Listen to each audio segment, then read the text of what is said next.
Alam na po nung Senate Security na yung mga NBI agents ay nandoon sa GSIS building, which is not a part of the Senate premises. From a formation, nag-full battle gear yung mga Senate Security at yung Sergeant at Arms, tapos dire-diretso sila, nakikita ng media, tapos pinigilan yung media, papunta doon sa mismong area kung saan sila eventually, in a matter of seconds, nagputukan na.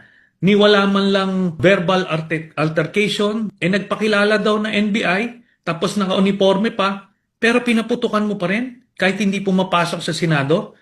Tapos after that, sunod-sunod na putok galing sa side nila. At ang interesting dito, talagang hinayaan nilang makapture ng media yung putukan na yun para ibo-broadcast yun to sow chaos not only domestically but internationally. And they hope to gain public sympathy from that. Gagamitin din nila eventually dun sa mga petitions sila sa Korte Suprema. So maliwanag na all of these are scripted and staged.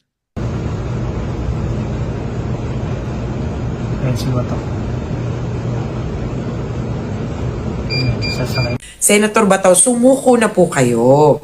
Huwag po kayong mas takot masyado sa ICC dahil una, okay po ang mga detention facilities dito at pangalawa, sisiguraduhin pong maibibigay yung due process nyo.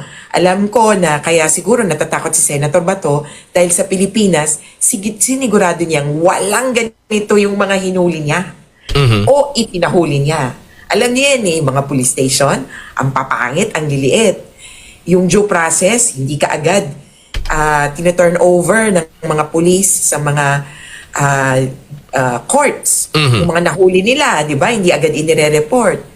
Kaya alam ko yung takot niya na pinanggagalingan sa mismong karanasan niya.